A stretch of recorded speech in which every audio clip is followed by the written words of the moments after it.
super journée, super soleil, donc je me suis dit, allez, j'ai rentré beaucoup de disques. Je sais que je vous ai promis une Earth, Wind & Fire spéciale, elle va arriver, ne vous inquiétez pas. Mais pour l'instant, je voulais absolument vous montrer ce que j'ai rentré en neuf. Alors, j'en profite, je prends vite une petite taffe avant de commencer.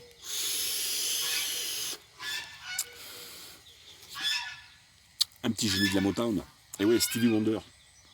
Stevie Wonder, c'est le petit génius que Berry Gordy va repérer dès l'âge de 10-11 ans. Il va avoir des petits problèmes d'ailleurs pour l'enregistrer sur le plan légal, mais bon, il s'en débrouille. Berry Gordy était un malin, et du coup, il va le prendre dans son écurie, Tamla Motown, et ils vont enregistrer alors un premier album qui sera à peu près identique à celui-ci. C'est en fait une compilation de tous ces titres de 1962 sur scène et en studio, avec des reprises de Ray Charles notamment. Enfin bref, en tout cas, très très bon disque qui date. Donc c'est une compilation vague à main, certainement pressée, certainement, je dis bien, par la MPO, je ne sais pas, vous me direz dans les commentaires. En tout cas, c'est Made in France. Bon, il n'y a pas 40 usines de pressage en France, donc je pense que c'est là qu'il a été pressé. Et il est très très beau. Il sonne bien, parfait, rien à dire, hein, la qualité, moi j'en ai plusieurs des Vagram, des compilations, etc. d'Elvis Presley, d'Eddie Cochrane et tout ça, et franchement, là aussi pour le funk, ça sonne très très bien. Voilà, le petit macaron Stevie Wonder, avec des disques tout neufs, tout beau, tout chaud, sorti. Alors, il est sorti pas si récemment que ça, celui-là, je crois, ça fait déjà, je sais plus moi, 1 an, enfin 2 ans, 3 ans même peut-être que je le vois, à 10 balles, hein, voilà, j'allais pas m'en priver. 2017, Vagram, premier album. Hop, on continue. Allez dans le funk. Allez, le maître, le master, Prince. Oui, celui-ci sort là en 2019, cette année. Alors ça, c'est tous les titres des débuts des années 80 qu'il avait enregistrés d'abord, qui étaient destinés en fait à ces petits poulains, ces petites pouliches, surtout Apollonia, Sheila E. On les voit toutes un petit peu ici dedans. Voilà. Il avait écrit toutes ses compositions pour eux, pour elles, et ça sort en 180 grammes en plus, belle édition, un son nickel. Je pense qu'ils ont, c'est des pressages remasterisés, ça sonne très très très très bien. Honnêtement, vous n'allez pas être déçus du voyage. Si vous aimez Prince, période d'or on va dire, années 80, c'est fantastique. Alors il y a des livrets, il y a des trucs, je ne vais pas m'attarder dessus parce que la vidéo serait beaucoup trop longue, mais voilà, je vous l'ai montré rapidos. Voilà, les petites photos à l'intérieur, sympathiques comme tout. Prince. Ensuite, voici un artiste que je suis depuis les tout débuts, depuis 89, Lenny Kravitz, son dernier album Raise Vibration, avec des photos fantastiques. À l'écoute, à la première écoute quand il était sorti, j'étais pas dans le truc, je l'avais écouté au casque, je crois que j'étais à la Fnac, j'avais pas trop accroché dessus, et pourtant j'ai tous ses albums, mais là, ouais, c'est beau, hein. Eh oui, c'est très très joli ces couleurs là. Et j'ai à la réécoute, wow, fantastique. Moi j'ai l'édition noir classique, c'est mon collègue ENG, coucou Loulou, je te fais de gros bisous, qui vous l'avait présenté il y a quelques temps. Et là donc, voilà, il est sorti en édition noir classique, il est sorti également en édition couleur. Et finalement, c'est un très très très bon disque des années 2019. Donc voilà, il est sorti avec vraiment des pochettes. Regardez-moi un peu les couleurs. Alors, je ne sais pas si ça a été retouché ou pas, ça, mais qu'est-ce que c'est magnifique.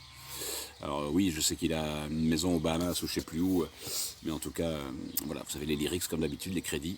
Et c'est juste un très très bon album du maître qui est là depuis 30 ans maintenant et qui nous sort vraiment un truc fabuleux, quoi. Avec, regardez-moi un peu ces photos magnifiques. Voilà. Ah oui, c'est très très très joli. Et encore un très bon disque du grand Lenny Kravitz, qui était influencé évidemment par, comme il le disait dans une de ses chansons sur l'album Baptisme en 2004, Who, Beatles, Kiss, Led Zepp, The Rolling Stones. Et oui, tout ça, ça marquait, ainsi que Stevie Wonder et compagnie, parce que là, pour le coup, on est sur un album plus funk soul, plus funk, ouais. Un peu l'image du Five qu'il avait sorti en 97. 98, et donc il nous revient avec un album voilà, un poil moins rock que le Strut qu'il avait sorti à l'époque. Voilà, super disque qui sort donc en fin 2018. Et puis, pour aller dans la pop rock, en 2002 sort le premier album de Maroon 5. Quel disque! J'avais adoré ce groupe quand il était sorti. Les 3 premiers albums sont vraiment excellents. Et puis ensuite, ils ont pris un virage ultra pop, commercial, dance, électro, machin, tout ce que vous voulez. En tout cas, là, très belle édition, avec ce chanteur avec une voix sublime, Adam Levine. Voilà, il sort à l'origine à l'été 2002. Et en plus, là, j'ai chopé l'édition au rouge, magnifique, couleur. Voilà, je sais pas si vous le voyez bien. Je sais pas si ça ressort bien à l'écran. Mais ouais, c'est très beau, hein. Très très beau, très joli. Et puis ça sonne super bien. Ces disques ont vraiment... Comme quoi on fait quand même des rééditions maintenant. Je pense qu'ils ont fait un effort. Toutes les majors, les maisons de disques, Universal, tout ça. Ils ont fait un effort parce que ça sonne bien quand même les disques là maintenant. Il y a de moins en moins de ratés. Et c'est tant mieux pour nous, tant mieux pour nous. Tant mieux pour nous. Donc on repart dans les années 80-83. Hop. Période post-punk, ce qu'on va appeler la vague New Wave. Avec l'album de 83 U2, New Year's Day, Sunday Bloody Sunday, tout le monde connaît ce superbe album.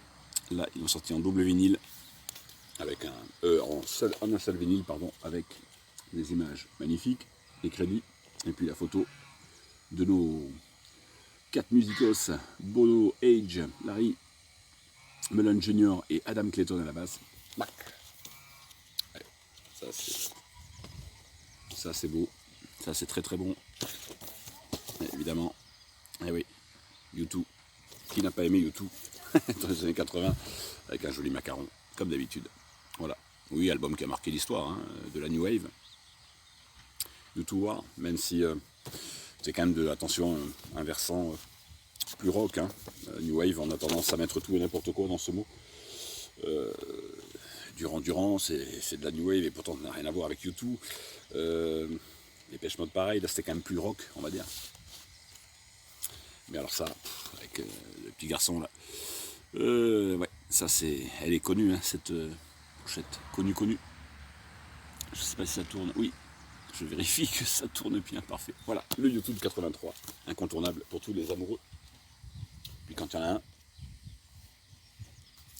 il y en a un deuxième. Ah ouais, alors le Hartoon Baby, voilà le dernier disque moi de YouTube que j'ai vraiment aimé. Bon voilà, tout ça c'est subjectif encore une fois.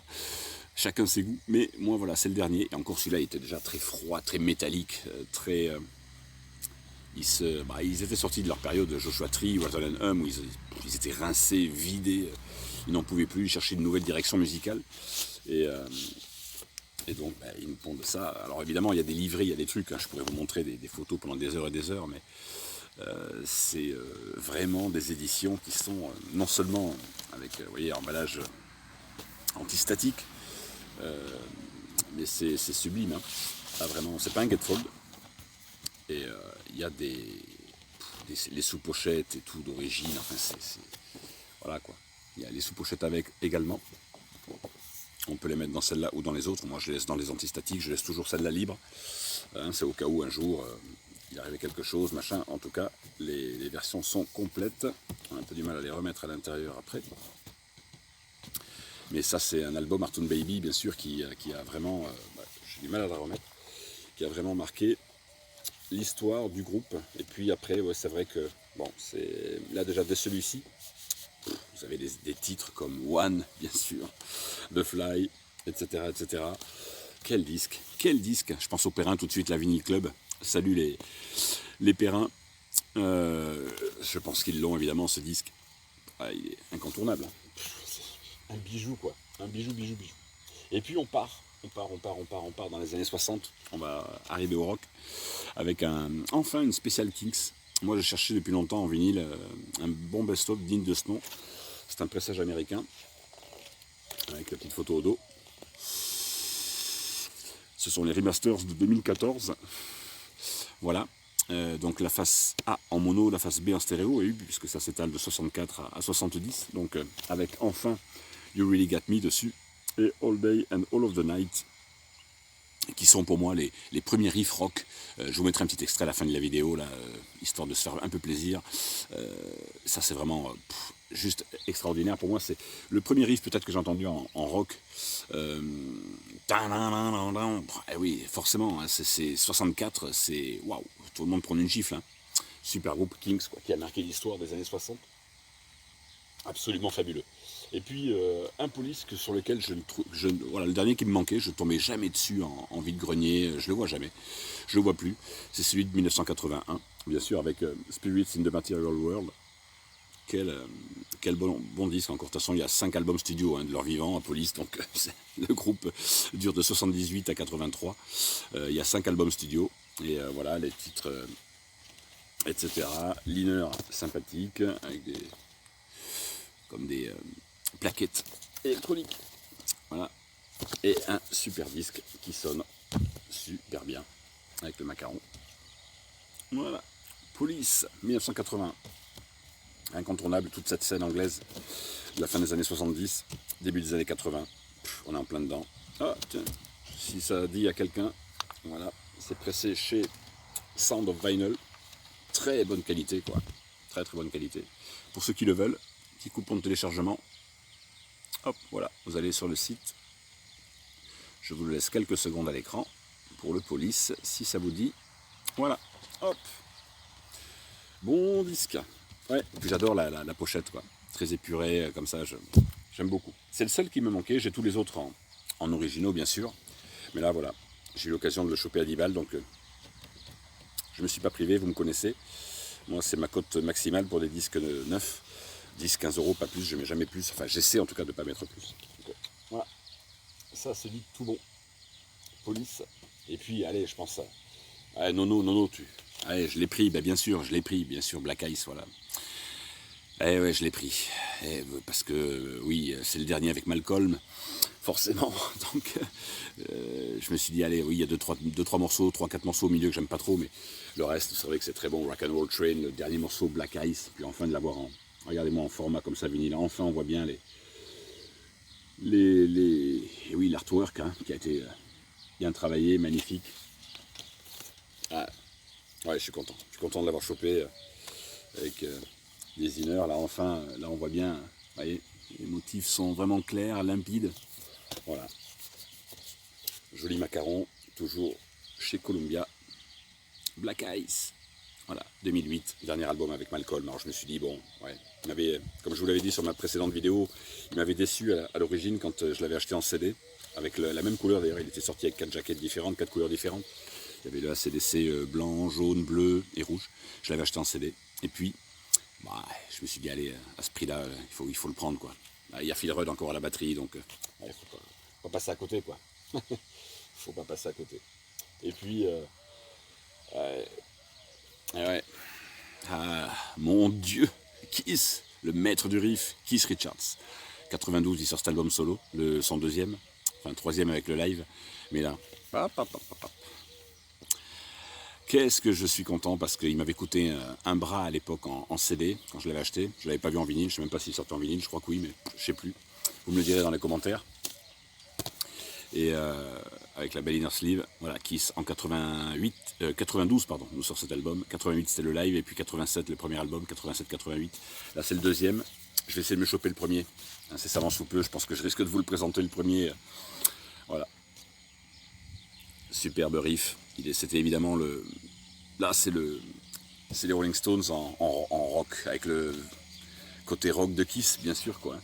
Je préférais de loin d'ailleurs les albums solo de Kiss que Mick.